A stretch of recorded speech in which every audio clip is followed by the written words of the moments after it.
Coba sebelum kita mencari solusi keluar diri, kita cari dulu solusi ke dalam diri. Solusi ke dalam diri itu apa? Ya kita berdoa kepada Tuhan kita dengan cara apa? Dengan cara menyerahkan, bukan mengatur loh yo. Bukan mengatur Tuhan. Nanti malah mengatur Tuhan. Ya Allah, berikanlah saya apa? Itu doa atau mengatur. Jadi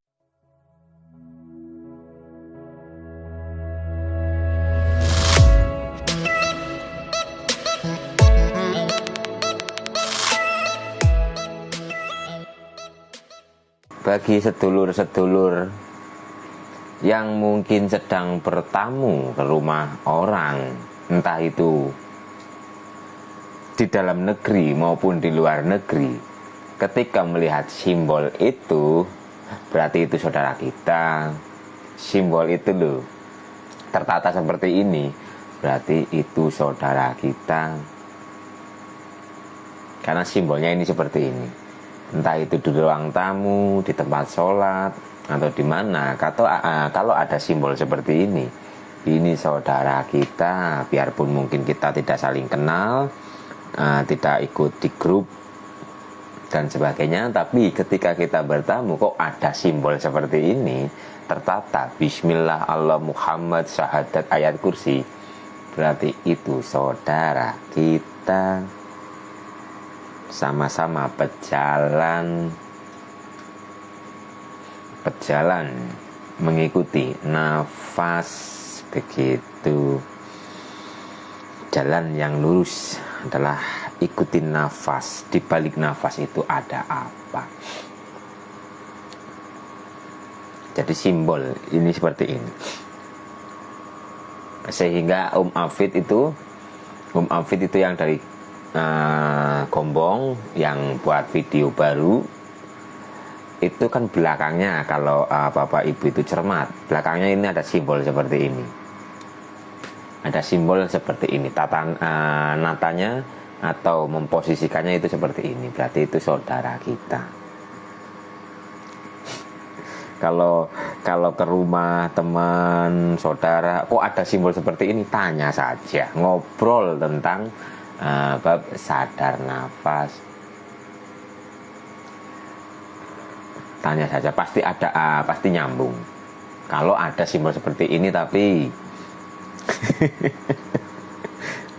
ini simbol ini turunnya itu 2018 sudah mendapatkan kabar turun tatanan atau posisi seperti ini dari 2018 sampai sekarang ya masih seperti ini.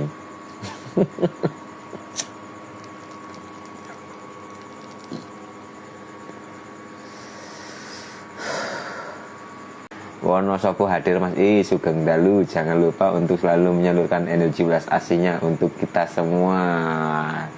Bu Zizi Lestari. Oh ya. Paham. Yang aku bahagia, terima kasih semesta, gitu ya. Asik kelingan. Ya begitulah. Uluk salam kepada semesta, karena semesta ini pun sejatinya merasakan apa yang dirasakan oleh manusia. Ketika manusia itu banyak yang berpikiran negatif, banyak yang berprasangka negatif, atau dirinya dipenuhi oleh energi-energi negatif, sifat-sifat negatif, alam ini sebenarnya itu mau menggulung. Laut, api, angin, tanah, dan sebagainya, itu setiap menit, setiap detik sebenarnya itu mau bludak, mau gulung, atau mau apa ya, mau gulung lah, mau air laut mau bludak. Untuk apa? Untuk menyapu orang-orang yang sifatnya itu negatif. Cuma alhamdulillah bumi kita ini banyak sekali cahaya-cahaya ilahi yang memancarkan cahaya ilahi untuk untuk menyeimbangkan. Jika energi negatif seperti itu tidak imbangkan, maka alam itu akan marah. Alam akan marah, sehingga banyak cahaya-cahaya ilahi yang biasa kita kenal dengan light walker, kalau bahasa kerennya banyak light walkernya, sehingga alam itu energinya itu selaras, bukan selaras, netral, bukan netral, apa ini? Ya netral lah, apa sih jenenge ya? Ya netral, benar, netral. Jadi sehingga alam itu sungkan ketika air laut akan bludak, bumi akan bergoncang, lahar akan turun, air semua itu rikuh atau sungkan. Karena apa? Karena banyak light walker, bahkan light walker yang tersembunyi itu banyak. Ya Bapak Ibu itu ya pada endingnya ketika terus akan menjadi ketika terus membersihkan jiwa raga, menghilangkan kesedihan, kekhawatiran, ya Bapak Ibu akan menjadi light walker itu sendiri. Nanti Bapak Ibu tahu tugas jiwa Bapak Ibu diutus ke alam dunia ini untuk apa. Mas Is, gimana ya, akhir-akhir ini saya jadi penasaran dengan rasa rokok itu nggak enak. Sebenarnya ya bukan yang membuat nikmat itu bukan rokoknya, tapi pernafasannya, Bu. Pernafasannya, bukan rokoknya. Tapi ketika kita menghisap rokok, itu kan pernafasannya dengan pernafasan perut, sehingga ketika bernafas kita menggunakan pernafasan perut, itu otak kita akan rileks, inspirasi itu akan kita dapat. Karena apa? Menggunakan pernafasan perut. Jadi ketika kita menggunakan pernafasan perut, titik energi yang ada di tulang ekor itu ya itu akan naik, karena kita pompa slep, sehingga naik ke cakra ajna kita atau pineal gland, apa jenenge kayak pineal gland apa kalah kita ini.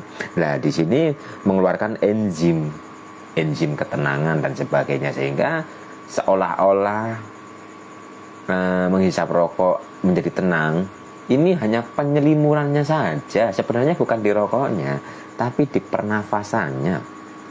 Rasanya itu ya nikmat, tanpa rokok pun, tanpa memegang rokok, asal kita menggunakan pernafasan perut, ya nikmat, asal kita hayati. Nah latihannya, jadi latihannya ini seperti ini. Ini sebenarnya adalah latihan juga, cuman terkadang para perokok itu tidak menyadari itu, sehingga ketergantungan dengan rokok.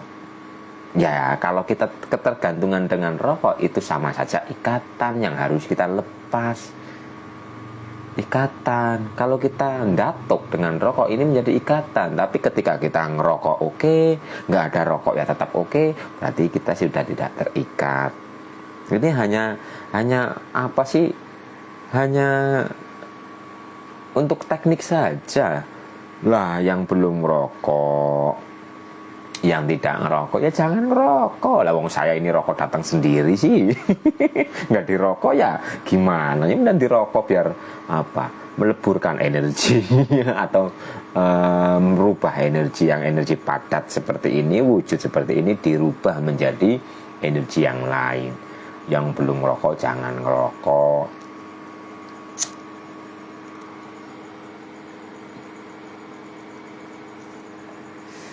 Berarti saya yang disuruh memboster ke tulang ekor untuk ketenangan ya Mas. Iya di tulang ekor. Tapi kalau ibu itu ke penyakitnya saja. Penyakitnya itu di mana? Sebenarnya begini, asal kita menggunakan pernafasan perut, semua itu terposter. Karena dengan pernafasan perut, titik yang ada di tulang ekor itu akan naik secara otomatis, membersihkan hambatan-hambatan energi, membersihkan kekotoran batin itu otomatis. Tapi kalau untuk penyakit kan kita salurkan energi ilahi itu ke penyakit yang kita tuju di mana. Yang penting pernafasannya perut.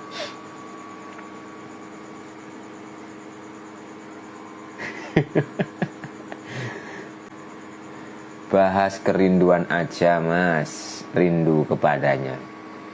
Jiwa-jiwa yang rindu kepadanya itu akan dipenuhi oleh kegelisahan, dipenuhi oleh kebingungan, dipenuhi oleh kesedihan. Sebenarnya kebingungan, kesedihan, kegelisahan itu adalah suara ilahi yang sedang memanggil. Dari kebingungan, kegelisahan, apalagi kesedihan, kita itu kan mencari jalan keluar. Kita itu mencari solusi. Nah, yang bisa menyelesaikan semua itu siapa? Kan ya Tuhan kita. Kita serahkan kebingungan, kegelisahan, apalagi kesedihan itu kepada yang Maha Kuasa. Karena hanya Tuhan kitalah yang mampu mengurusi semua permasalahan yang ada di dalam diri kita.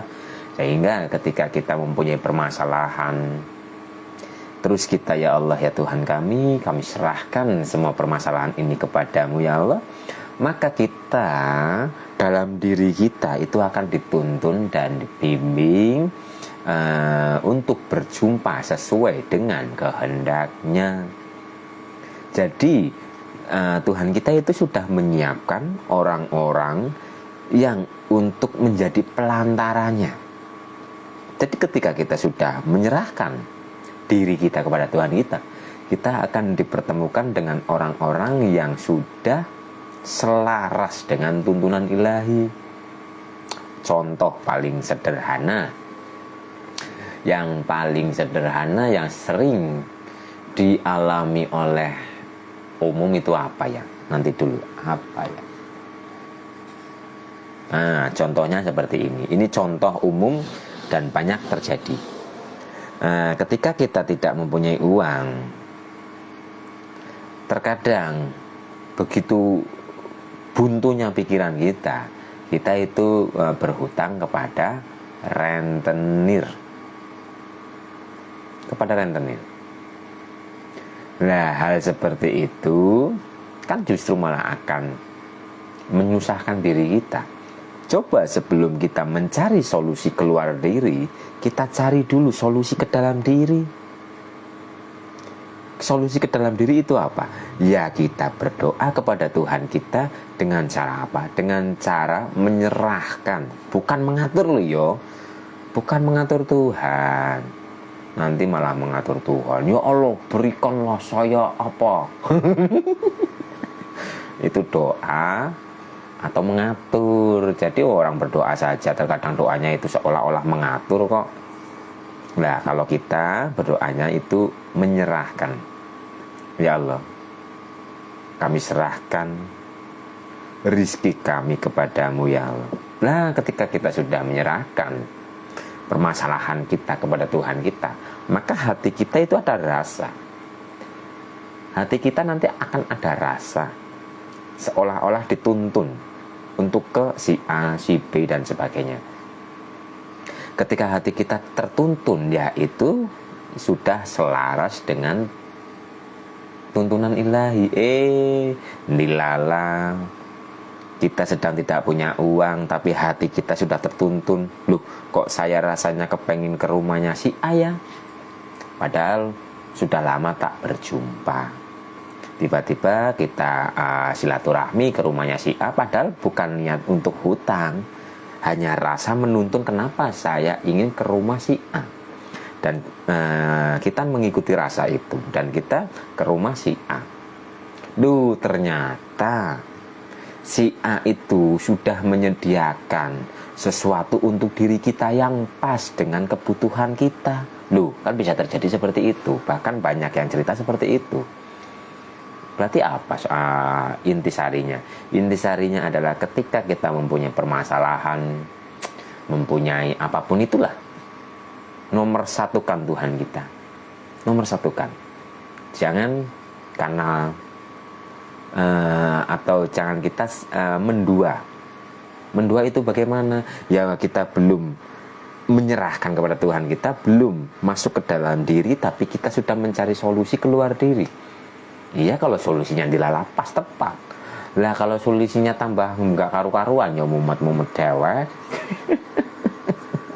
Mumet dewek. Jadi semua itu harus dari dalam. Harus dari dalam. Maksud dari dalam itu adalah mengutamakan Tuhan kita. Memang seperti itu, ketika mengalami seperti itu, pikiran kita itu buntu, sehingga kita malah keluar diri, bukan ke dalam diri.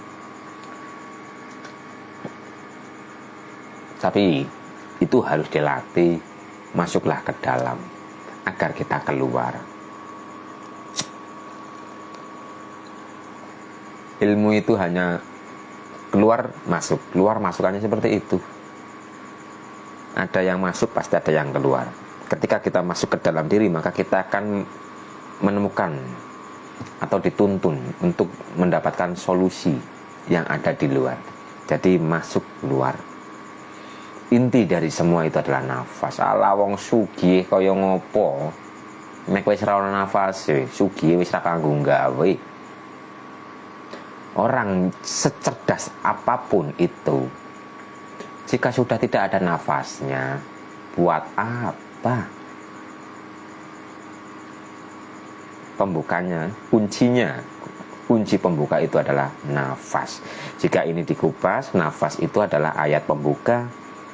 Ini adalah ketika kita mengkaji nafas dan ada urut-urutannya, ini sebenarnya Al-Fatihah, membuka semua langit 7 dalam diri, 7 titik energi dalam diri.